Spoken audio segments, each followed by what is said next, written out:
Olá, pessoal, tudo bem? De volta depois de algum tempo sem efetuar uma gravação em função, né, de muita demanda de trabalho, graças a Deus, muitas aulas aí, muito trabalho desenvolvido. E eu estou de volta agora com vocês para falarmos um pouco de regulamento de tráfego aéreo, tá? Foi publicada uma AIC November 13/24, que está falando de uma mudança significativa no nosso espaço aéreo. Então é essa novidade que eu quero compartilhar com vocês. Mas antes, solta a vinheta aí.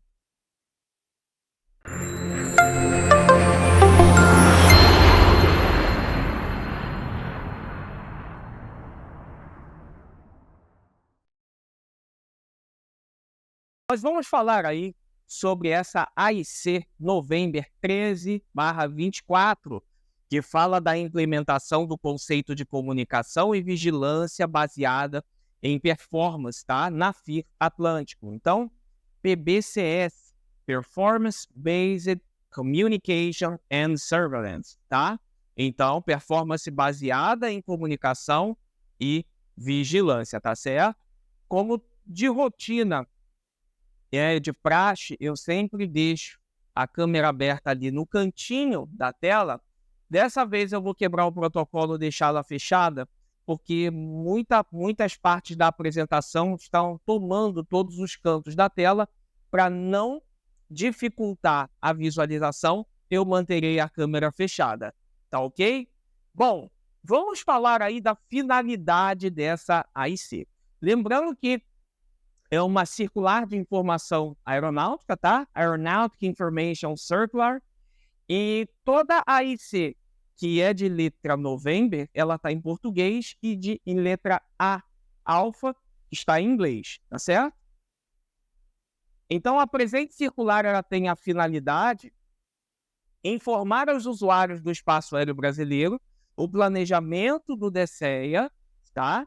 Para a implementação do conceito de comunicação e vigilância baseado em performance, com vistas à redução dos mínimos de separação horizontal na FIR Atlântico. Lembrando que quem cuida da FIR Atlântico é o Centro Recife, o ACC Recife, tá certo? Que corresponde ao Sindacta 3 aí. Tá joia? O âmbito, as informações contidas nesta AIC são aplicáveis ao ACC Atlântico, aos operadores das aeronaves que evoluem na FIR Atlântico e à comunidade aeronáutica de interesse. Ok? Bom, com relação às disposições gerais, definição aí. O conceito PBCS, né, que é a performance baseada em comunicação e vigilância, estabelecido pela OACI no documento 9869, que é o PBCS Manual, aplica-se ao controle de tráfego aéreo e estabelece parâmetros técnico-operacionais para viabilizar o uso das diferentes tecnologias de comunicação e vigilância disponíveis na aviação de acordo com as suas respectivas performances, tá? O PBCS ele está alinhado à navegação baseada em performance, que é o nosso Performance Based Navigation, o nosso PBN, tá? Enquanto o conceito de PBN aplica especificações de performance de navegação requerida, nosso conhecidíssimo RNP, Required Navigation Performance, e de navegação diária, né? Nossa RNAV. O conceito PBCS ele apresenta critérios de performance de comunicação requerida, Required Communication Performance e performance de vigilância requerida, Performance, Required Surveillance Performance, tá? Perdão aí na troca da sigla. Então, nós temos tanto o RCP quanto o SRP, tá? O atendimento às especificações, tá, de performance de comunicação requerida e a performance de vigilância requerida para a performance de comunicação e vigilância depende da conformidade dos diversos elementos que compõem os sistemas de comunicação e vigilância envolvidos, tá? Então, a figura a seguir, ela mostra o modelo CNS-ATM baseado em performance, tá? Lembrando que CNS é de Communication, Navigation and Surveillance e ATM é Air Traffic Management. Então, comunicação, navegação e vigilância e gerenciamento de tráfego aéreo. Esse conceito CNS-ATM foi um conceito que começou a ser introduzido no Brasil, aplicado no Brasil, e se iniciou no ano de 2010, tá? Bom, então aqui eu tenho a minha navegação baseada em performance, seja RNP, seja RNAV, tá certo? E tem aí o que eu chamo de triângulo amoroso, que é a navegação, a vigilância e a comunicação. Na vigilância agora nós temos a nossa vigilância baseada em performance, tá? Performance de vigilância requerida, e a comunicação também vai ser uma comunicação baseada em performance, que é a performance de comunicação requerida, tá?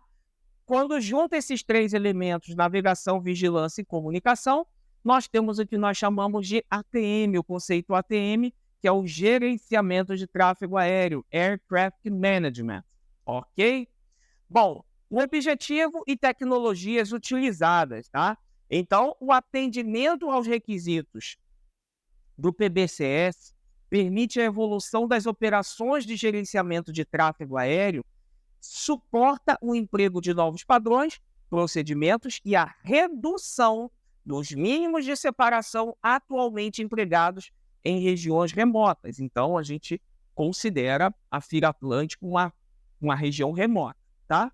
Esse conceito fornece uma estrutura na qual todas as partes interessadas, sejam reguladores, provedores de serviços de tráfego aéreo, operadoras, provedores de serviços de comunicação e fabricantes, colaboram continuamente na otimização do uso do espaço aéreo, tá? As tecnologias empregadas são a comunicação por enlace de dados, controlador e piloto, que é o CPDLC, Controller and Pilot Data Link Communication, e a vigilância dependente automática por contrato, tá? O ADSC. O CPDLC, a grosso modo falando, é um recurso que se permite a comunicação entre controladores e pilotos através de um chat, tá? Como se fosse, vulgarmente falando, como se fosse um WhatsApp do controle de tráfego aéreo. Então, essa comunicação ela é feita agora através de troca de mensagens e não mais pelo contato por voz, como nós estamos convencionados, tá? E o ADS, né, é um modo de transponder. Quando você tem o ADS-B, né, significa o B de broadcasting. Então, as aeronaves elas vão emitindo sinais para as antenas que estão instaladas no solo. Quando você tem o ADS-C, essa comunicação ela é feita por satélite. Então, C de contrato. Tudo depende do contrato em que a empresa, que o contratante assina com o órgão de tráfego aéreo, tá? A gente não vai entrar nessa seara, porque a gente teria que aprofundar muito e o objetivo não é esse, é falarmos sobre a AIC, as mudanças, tá? E no contexto do PBCS, a capacidade de navegação, nosso RNP, das aeronaves assume relevante papel, já que indica o quanto os mínimos de separação horizontal poderão ser reduzidos e, assim, o quão potencializados serão esses benefícios, tá certo? Então, qual é o cenário atual? O que nós encontramos hoje? Então, o ACC Atlântico, ele presta os serviços de controle de tráfego aéreo, de informação de voo e de alerta na FIR Atlântico, com o emprego das comunicações por CPDLC e por HF, rádio de alta frequência, High Frequency, tá? Além do monitoramento das aeronaves por meio de ADSC, tá? Então, a gente sabe que aeronaves que estão cruzando fazendo rotas transoceânicas, elas precisam ter o ADS-C, tá? A separação longitudinal mínima empregada na FIR Atlântico é de 10 minutos ou 80 milhas náuticas entre aeronaves no mesmo nível de voo, no mesmo sentido e com a mesma velocidade. Para tráfegos em rotas que se cruzam no mesmo nível, a separação longitudinal entre as aeronaves é de 15 minutos. A separação lateral aplicada é de, no mínimo, 50 milhas náuticas. Na porção da FIR Atlântico, próxima à região equatorial do globo terrestre, encontra-se o conjunto de aerovias que canalizam os voos entre a Europa e a América do Sul, em ambos os sentidos, conhecido como corredor Eurosan, tá certo? É nesta região onde há o maior fluxo de tráfego de aeronaves, mais de 73% de todo o tráfego na FIR Atlântico. A separação aplicada, as separações, né, no geral, aplicadas, limitam a capacidade e a flexibilidade do espaço aéreo, a utilização das rotas. Então, no modelo que nós temos hoje, né, então, não tem muito o que se fazer, não tem como dar um boom, expandir o volume de tráfego, uma vez que a gente ainda não tinha tecnologia suficiente para isso, tá? Então, o corredor Eurosan, ele transpassa a zona de convergência intertropical, conhecida como ITCZ, tá? Então, a gente sabe que a ITCZ, ela pode ser leve, moderada ou severa, tá? E a ITCZ, ela está sempre buscando o hemisfério onde está o verão, tá? Então, quando nós temos verão no hemisfério norte, a ITCZ se desloca mais para cima. Quando nós temos o verão no hemisfério sul, a ITCZ se desloca mais para baixo, tá? Então, o espaço aéreo correspondente, ele é periodicamente afetado entre os meses de março a maio por instabilidades climáticas, aglomerados de cumulonimbus, precipitações intensas e áreas de turbulência, provocando significativos desvios de rota, tá? Então, quando a gente fala aí de aglomerados de cumulonimbus, nós podemos ter cinturões, tá, formados por cumulonimbus, o que pode surgir, como surgiu lá no episódio do Air France 447, né, um sistema convectivo de mesoescala. Então, pode se formar paredes de cumulonimbus com extensões atingindo 400 quilômetros, gente. Então, 400 quilômetros em linha reta é uma coisa muito, muito, muito monstruosa.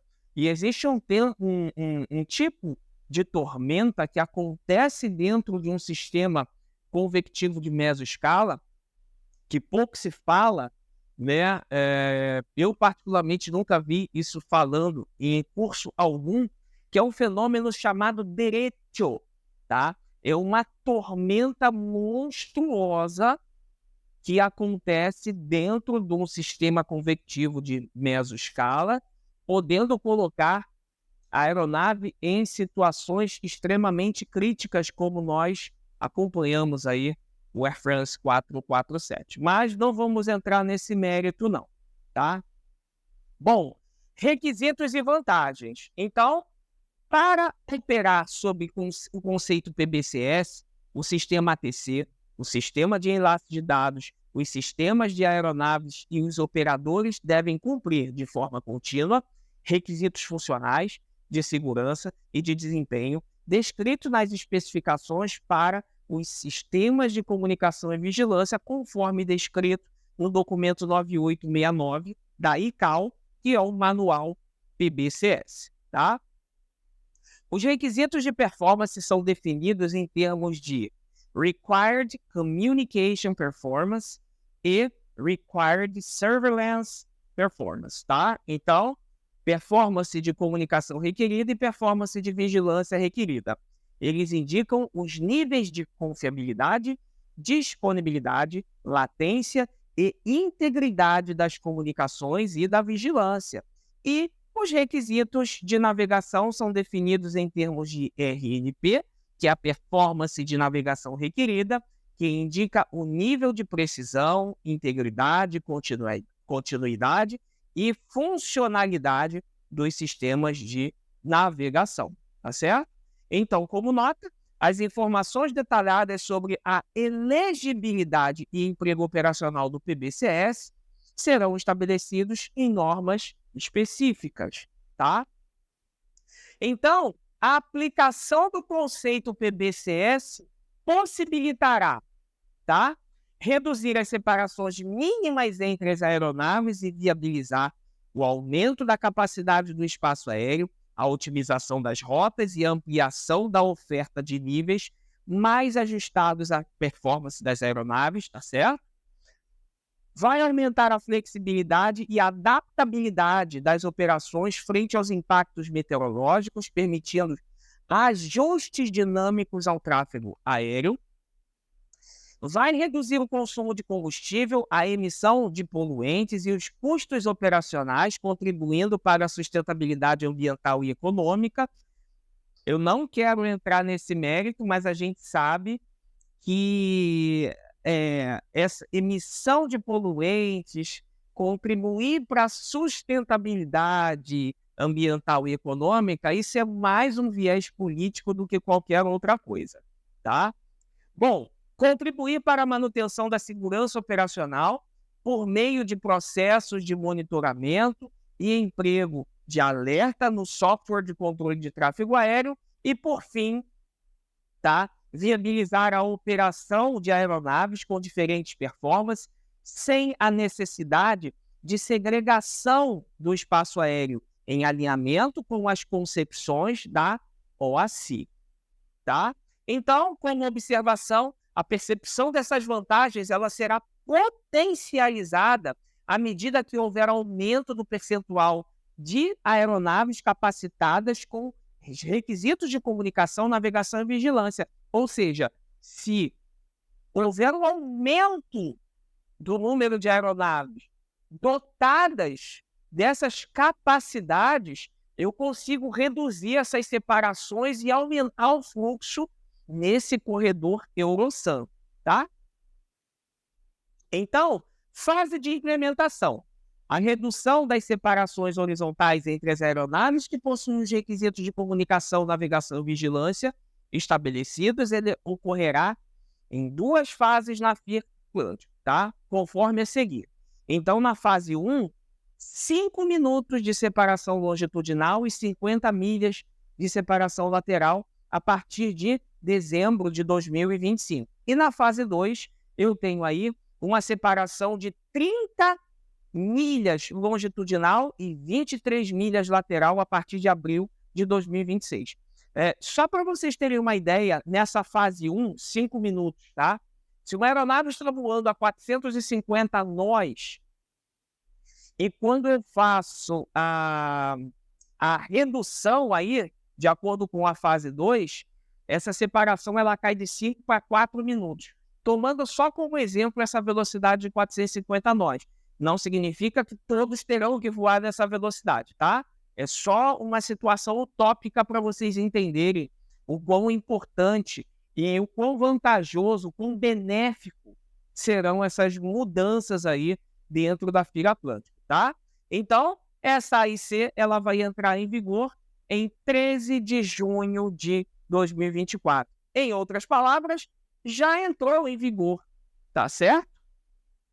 Então, aí, ó, nessa fase também será implantada o procedimento de subida e descida, tá? Climb and Descent Procedure, tá?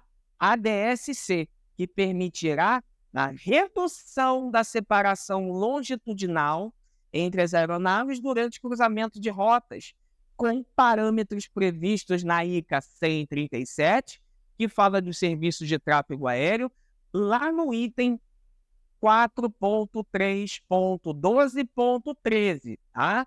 Esse item aí confere com a ICA 137 até o momento desse vídeo, hoje dia 14 de junho de 2024. Havendo uma nova atualização da ICA 137, provavelmente esse item vai mudar de numeração, tá? E aqui eu quero deixar os meus sinceros agradecimentos por todos aqueles que acompanham o canal e sempre ocorrendo uma mudança, uma novidade, eu faço com muito prazer o vídeo para trazer essa novidade para vocês aí, tá? Dúvidas, reclamações, elogios, todos são muito bem-vindos aí ao nosso canal. Tá certo, gente? Obrigado por mais essa oportunidade de levar essa novidade para vocês. Nos vemos no próximo vídeo. Um forte abraço, continue estudando e até a próxima. Tchau, tchau.